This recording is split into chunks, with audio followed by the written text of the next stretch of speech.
Chapter 21.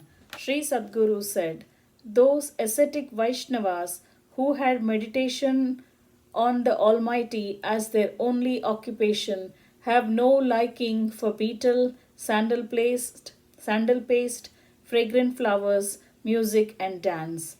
They nurture intense devotion to Lord Hari, practicing Vairagya, solitarily and reveling in the divine knowledge of truth about ultimate being. They are endowed with such a intense devotion to Sri Krishna, the Purushottama, that they consider themselves to be his brides, with their hearts filled to the brim with the luscious sweetness of loving devotion. What joy do they derive from fleeting pleasures of the world? Those ascetic Vaishnavottamas are indeed true Rasikas. They may ignore and neglect the entire world, but they become absorbed in the enchantment of Sri Krishna. Thus, those exalted Rasikas render loving service to Sri Krishna, understanding the implications and features of the rasa of consorthood. During the spring season, when the Vasantotsava spring festival was on, the garden of Sri Ranganatha temple was pleasant with the merrily blowing breeze, fragrant blooms, cool moonlight, and the chirping sounds of birds like parrot and cuckoo.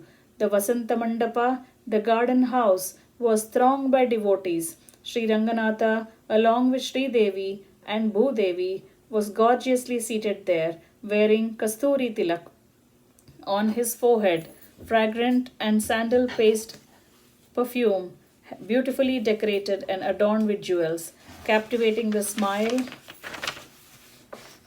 captivating the entire universe with a charm that excelled that of a crore of Manmatas. He enhanced the devotee's bliss. Kindled with loving devotion, Parashara Bhatta started from his house towards the temple to render the service of fanning Chamara the Lord.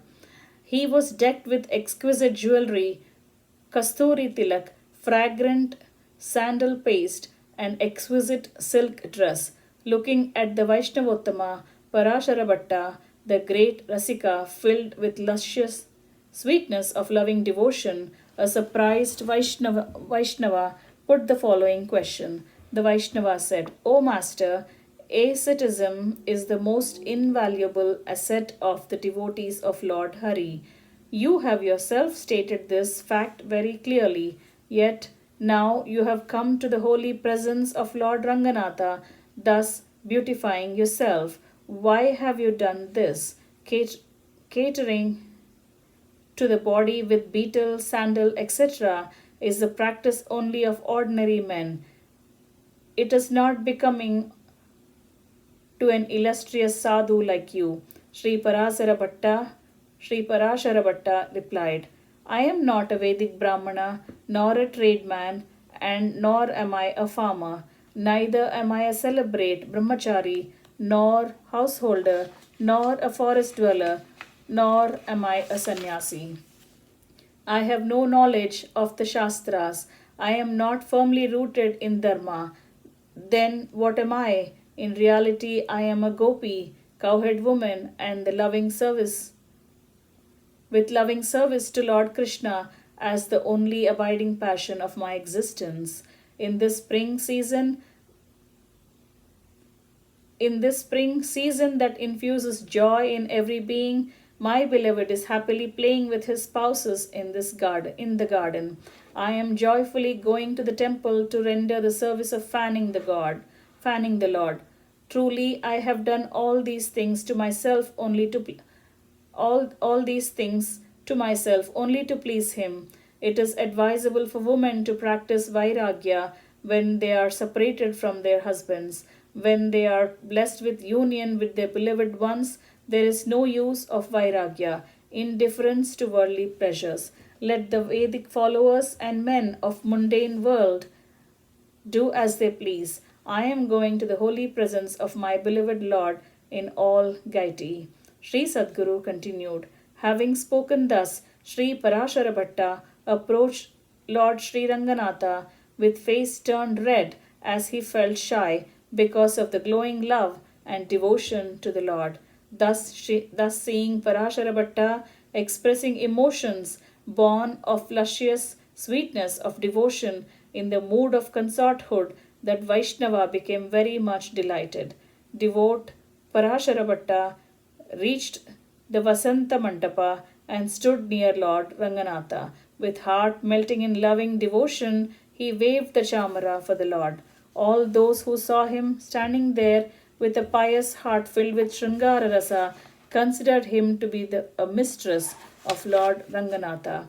While participating in the festivals of Bhagwan, the spouse of Devi Lakshmi, it was quite while participating in the festivals of Bhagwan, the spouse of Devi Lakshmi, it is quite fitting that even the ascetic Vaishnavas gratify themselves with flowers, sandal paste, and betel.